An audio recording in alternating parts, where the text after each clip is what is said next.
Salut à tous, et bienvenue sur la chaîne. Accrochez-vous, car l'épisode d'aujourd'hui, le 1170 d'ici tout commence, diffusé ce mercredi 7 mai 2025 sur TF1, est un véritable raz-de-marée émotionnel. Marc et Rose, que l'on croyait enfin apaisés, sont au bord du gouffre après une dispute violente, où les mots ont fait plus mal que des actes. Rose se réfugie chez Clotilde, bouleversée. Tandis que Marc tente de sauver ce qui peut encore l'être, mais le doute s'installe, leur couple peut-il survivre à une telle déchirure? De son côté, Colline refuse catégoriquement de cuisiner du cheval, provoquant un choc frontal avec la chef Guinaud. Face à cette rébellion assumée, l'autorité de Claire vacille. Une question cruciale surgit. Jusqu'où l'Institut peut-il aller quand les convictions personnelles prennent le dessus sur la tradition? Mais c'est le retour de Cédric, un fantôme du passé militaire de Jim, qui va venir tout bouleverser. Une confrontation brutale, un coup de poing en pleine mâchoire, et soudain, le passé refait surface avec fracas. Jim est piégé. Et cette fois, il pourrait tout perdre. Mais ce piège, est-il vraiment le fruit du hasard? Ou bien Paul tire-t-il les ficelles dans l'ombre, prêt à tout pour affaiblir Jim et s'imposer dans la vie de Rose? Et pendant ce temps, Stanislas se dévoile enfin à Angèle, brisant peu à peu ses défenses. Une scène d'émotion pure, au milieu du calme du potager, avec un baiser inattendu qui pourrait tout changer. Trahison. Règlement de compte, révélation, manipulation.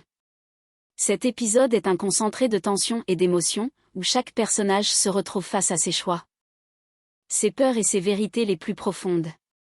Installez-vous confortablement, c'est l'heure de plonger dans le résumé complet et haletant de cet épisode immanquable. Marc est seul dans la maison qu'il partageait à peine depuis quelques semaines avec Rose. Un silence lourd règne, celui laissé par une dispute qui a tout fissuré. La veille, emporté par la jalousie et ses propres insécurités, il a prononcé des mots qu'il regrette déjà. Il a ravivé des blessures anciennes, il a blessé la femme qu'il aime. Face à Jim et Jasmine, Marc finit par lâcher la vérité, le visage marqué par la fatigue émotionnelle. Rose a préféré dormir chez Clotilde cette nuit. Et franchement, je peux pas lui en vouloir. Il tente de se justifier, mais ses propos sur Paul refont surface. Je suis persuadé que Paul essaie de la récupérer. Ça crève les yeux. Jim, plus posé, le regarde longuement avant de répondre. Peut-être. Ou peut-être pas. Mais le problème, c'est pas Paul. C'est toi. T'as vrillé, Marc. Et si tu continues comme ça, tu vas la perdre. Jasmine approuve en silence. Marc baisse les yeux. Il sait qu'ils ont raison. Il devra présenter de véritables excuses, pas pour se racheter, mais pour reconnaître sa faute. Pour réparer ce qu'il a brisé. De son côté, Stanislas est plongé dans une autre forme de doute. Installé en terrasse avec Alice, il laisse tomber ses certitudes dans une confession pleine de désarroi. Jusqu'ici, c'était léger avec Angèle. Des rires, des moments volés. Mais hier, j'ai envoyé un SMS avec des cœurs. Et depuis, j'ai l'impression d'avoir enclenché quelque chose que je ne contrôle plus. Alice l'écoute, attentive, avant de lancer doucement, mais fermement. Tu te rends compte que t'es en train de te débattre, parce qu'une femme te fait du bien? Stanislas tente de détourner la conversation, mais Alice insiste. Tu peux pas fuir éternellement sous prétexte que tu ne veux rien de sérieux. À un moment donné, va falloir que tu assumes ce que tu déclenches chez l'autre. Les migraines? Ça ne marchera pas indéfiniment. Stanislas reste silencieux. Il sent confusément que ce qu'il vit avec Angèle n'est plus un jeu, ni une échappatoire. C'est peut-être un début. Et comme souvent à l'Institut, les sentiments qu'on ne voulait pas voir naître sont ceux qui remettent le plus en question. Entre amour, peur de l'engagement et réapprentissage de la confiance. Chacun est à la croisée des chemins. Et rien ne sera plus jamais tout à fait comme avant. Dans le salon apaisant de Clotilde, Rose laisse enfin tomber le masque. Les traits tirés. La voix étranglée de colère contenue, elle raconte à sa sœur et à Constance l'ampleur de la dispute avec Marc. Il a vrillé. Complètement. Il m'a dit que je manquais de discernement avec les hommes. Que je me faisais facilement manipuler. Elle marque une pause, le regard vacillant. Et il a glissé ça, en évoquant Raphaël. Clotilde serre les lèvres, indignée. Constance, plus mesurée, pose une main douce sur l'avant-bras de Rose. Marc n'est pas parfait, c'est vrai. Il a son caractère. Son impulsivité. Mais c'est un mec bien. Il t'aime, Rose. Profondément. Rose secoue la tête, les larmes au bord des yeux. Aimer, ça ne donne pas le droit de mépriser. Un silence plane. Pesant. Rose n'est pas encore prête à pardonner. Et peut-être que cette fois, c'est à Marc de faire bien plus qu'un pas vers elle. Un peu plus loin, dans les rues de Calvière. Jim et Jasmine marchent côte à côte, profitant d'un rare moment de calme hors de l'institut. Mais leur balade est brutalement interrompue lorsqu'un visage du passé ressurgit, Cédric. Ancien camarade de régiment de Jim, Cédric est celui qui l'a dénoncé lors de sa désertion. Le regard sombre, les traits durs, il s'approche de sans gêne. Tiens, tiens. Regarde qui voilà. Crache-t-il avec mépris. Jim se fige, immédiatement sur la défensive. Jasmine capte la tension et se rapproche instinctivement. Cédric, le ton froid, lâche à Jim. Fais très attention à ce que tu fais, petite merde. Il tourne les talons, les mains dans les poches, comme si de rien n'était. Je suis là pour un enterrement de vie de garçon. Mais on se recroisera. Jim reste silencieux, les poings serrés, le regard fixé dans le vide. Ce retour du passé n'a rien d'anodin. Jasmine, inquiète, pose doucement sa main dans la sienne. Un nuage vient d'assombrir l'horizon. Le passé de Jim, qu'il pensait laisser derrière lui, vient de ressurgir en pleine lumière.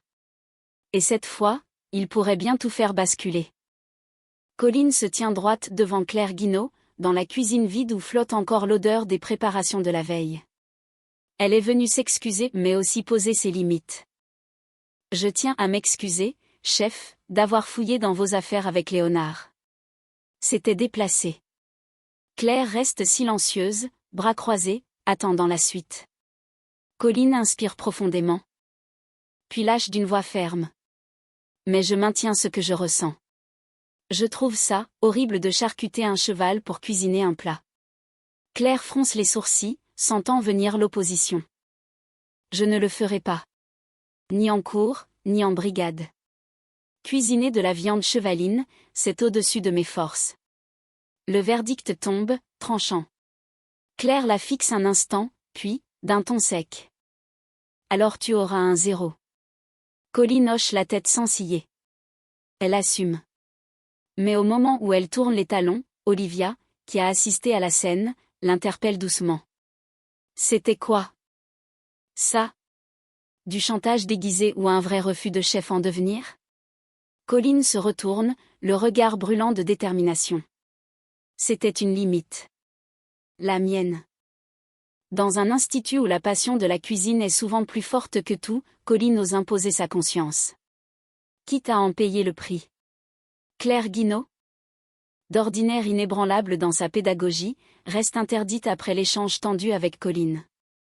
Elle confie à Olivia, encore troublée. Une élève qui me met la pression pour changer le contenu de mon cours. Je crois que c'est une première. Mais Olivia, toujours à l'écoute des sensibilités de la nouvelle génération, tempère avec douceur. Peut-être qu'on devrait commencer à respecter ce genre de conviction profonde. Ce n'est pas un caprice. Pour Colline, c'est une ligne rouge. Toucher sans le montrer. Claire prend sur elle. Lors du cours suivant, elle fait une annonce qui surprend les élèves. Pour ceux qui refusent de cuisiner du cheval, vous avez la possibilité de proposer une alternative. À vous de défendre votre choix avec rigueur. Une ouverture rare de la part de la chef Guinaud. Et un premier pas vers un dialogue plus respectueux entre tradition culinaire et éthique personnelle. Pendant ce temps, dans les couloirs de l'Institut, Angèle sent le lien fragile qu'elle tissait avec Stanislas se distendre. Il semble plus distant, moins présent. Comme s'il cherchait à reprendre le contrôle de ses émotions. Face à lui, elle tente une dernière accroche. Tu sais, ce mot que tu as laissé dans la chicorée. C'était adorable. Notre rencontre était inscrite dans les étoiles. Mais au lieu de répondre avec tendresse, Stanislas détourne le regard. Ce n'était pas un mot d'amour. C'était un message, de la part d'Hortense. Le coup est rude. Angèle reste figée, blessée. Derrière son sourire fragile, elle sent bien que Stanislas est en train de se refermer. Qu'il doute. Qu'il recule. Ce qu'elle prenait pour un début sincère pourrait n'avoir été, finalement, qu'une illusion passagère. Et une fois encore, l'amour semble glisser entre les doigts de ceux qui n'osent pas s'y abandonner vraiment. Dans un coin discret de l'institut, Marc retrouve Rose, le visage marqué par la fatigue et le remords. Il ne tourne pas autour du pot, sa voix est basse, empreinte de sincérité. Je m'en veux pour hier. J'ai dit des choses horribles, que je ne pensais pas. Rose le fixe, blessée mais calme. Elle encaisse, sans hausser le ton, puis répond d'un souffle. Il ne se passera rien avec Paul. Je te l'ai déjà dit. Si tu m'aimes, alors fais-moi confiance. Marc hoche lentement la tête. Mais au moment où il espère un apaisement, Rose le freine. Je ne vais pas rentrer avec toi tout de suite. J'ai besoin d'un peu de temps, pour digérer ce qui s'est passé. Elle tourne les talons, laissant Marc seul, face à ses regrets et à l'évidence qu'aimer ne suffit pas toujours, il faut aussi savoir respecter l'espace de l'autre. Un peu plus tard, dans l'orangerie baignée de lumière naturelle, l'ambiance est tout autre. Souleymane installe la caméra, Clotilde vérifie ses notes, et Joséphine ajuste sa veste de cuisine. C'est le grand jour. Le tournage de la toute première vidéo de la plateforme numérique imaginée par Paul. Clotilde, concentrée mais excitée par ce nouveau défi, donne le top départ. 3, 2, 1, c'est parti.